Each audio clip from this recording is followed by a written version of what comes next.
이런 자리 마련해 주셔서 너무 감사드립니다. 최근에 소득주도 성장론을 두고 논쟁이 좀 많이 벌어지고 있는데, 소득주도 성장 정책은 사실 버릴 수 없는 정말 우리 경제 살아갈 지속 성장에 관한 유일한 길이라고 생각됩니다. 좀 강력하게 계속 추진해 주시길 부탁드립니다.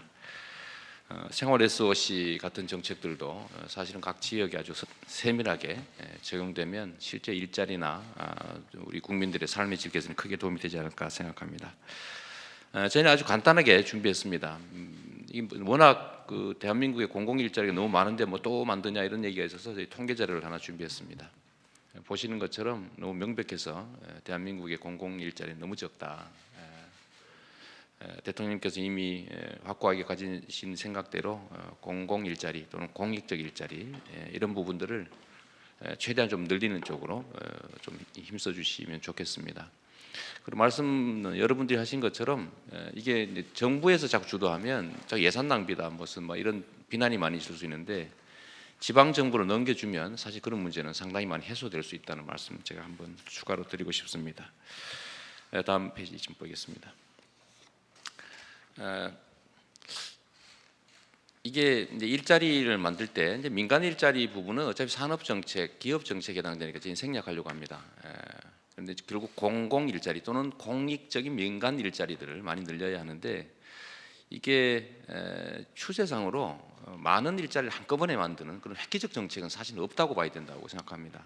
그러니까 작은 일자리를 부분별로 많이 만드는, 바둑으로 치면은 좀 이렇게 각 선수를 잡고 한 구석마다 한 집씩만 이기는, 계속 이기면 결국 이기지 않겠습니까? 대마를 잡고 이기는 거 불가능하다 이렇게 생각해 주시면 좋을 것 같고요.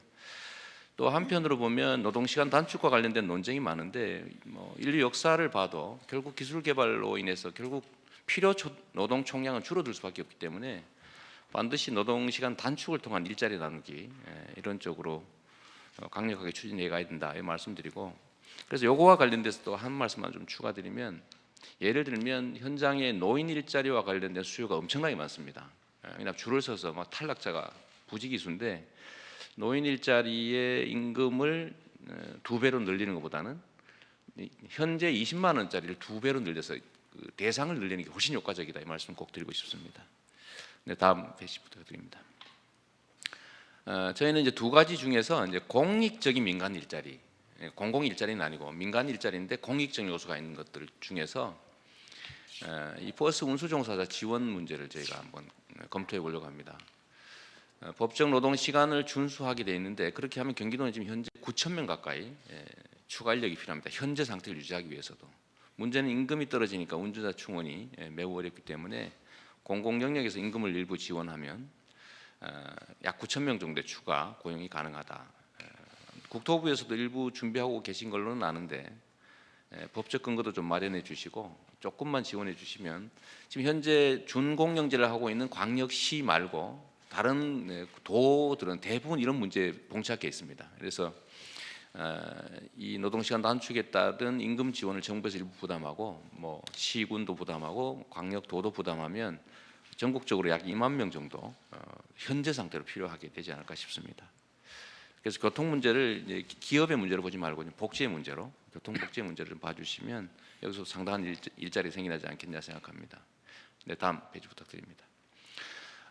이건 이제 공공 일자리에 관한 예인데, 보통은 이제 정부 예산이 투자되니까 저항이 많습니다. 그런데 여기 자료에 보시는 것처럼 경기도만 해도 작년 기준으로 체납된 세금액이 2조 6천억이 넘습니다. 체납자는 419만 명이고요. 이게 전국을 하면 아마 엄청난 규모일 겁니다. 근데 실제로 우리나라는 세금 관리를 부과는 하는데 관리를 잘 안 합니다. 인력도 없습니다. 세무 공무원이 아마 보시면 거의 뭐 극소수이기 때문에 독촉만 하고 방치하고 있는데, 저희가 이제 연간 인건비를 약 450억 정도를 투자해서 모든 체납자를 전수조사하고, 전수조사한 체납자가 생계가 실제로 어려우면 복지를 연계하고, 나쁜 능력이 있으면 뭐 체납 절차를 실제 시행하고 했더니, 성남시에서 했던 게 3년간 270명을 고용했는데 인건비가 42억이 들었습니다. 그런데 185억 원을 추가 징수해서 인건비 대비 약 4배 정도 효과가 있었습니다.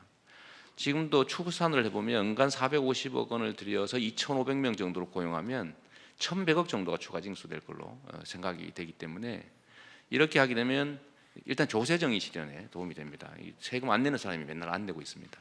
일자리도 만들고 더하기 재정 확충도 되는데 손해 안 보는 수준으로 늘린다고 하면 경기도만 해도 한 7,000명 정도까지 늘릴 수 있을 것 같습니다. 또 매년 체납이 발생하기 때문에 실제로 지속적으로 이 사업을 해야 된다는 말씀드려서 전국적으로 좀 이렇게 했으면 하고 경기도는 이제 시행을 하려고 합니다. 네, 다음 페이지로 부탁드립니다. 뭐 공공 일자리 문제는 많은 아이디어들이 있는데 저희는 낮에는 홍반장, 밤에는 이제 순찰 이렇게 할 수 있는 아주 간단하게 예를 들면 아파트 관리소와 경비실을 각 도심에다가 다 두는 겁니다. 이렇게 하면 여러 가지 이제 복지 확대라든지 안심 또 치안 보조 이런 것들이 가능한데 상당한 일자리 창출 효과가 있다. 만족도도 상당히 높을 것이다. 이런 말씀드리겠습니다. 네, 다음 페이지 부탁합니다.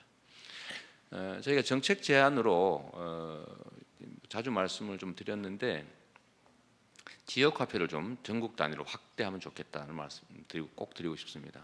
근데 지역 화폐는 자체적으로 잘 안 됩니다. 복지 지출을 해당 지역 화폐로 지급해서 한 번은 반드시 해당 지역이 쓰게 하면 예를 들면 전남에 배정된 아동수당이 반드시 전남에 쓰여지게 해야 됩니다. 지금은 현금으로 지급하니까 다 이제 여기로 유출되죠. 그런데 이거를 지금 현재 상태로는 각 지역이 지역 화폐가 준비되어 있지 않기 때문에 강제하기는 어렵습니다. 성남의 은수미 시장이 매우 고생하던데 그래서 저희가 제안 드리고 싶은 거는 선택권을 주고 지역 화폐로 받는 사람에게는 추가로 좀 인센티브를 주는 겁니다. 그거를 국가, 지방정부, 광역, 시군구가 분담을 하면 크지 않습니다. 그래서 지역 화폐를 쓰는 사람들한테 한 20-30% 정도 추가 지원을 해주면 해당 금액들이 지역에 쓰여질 수 있죠.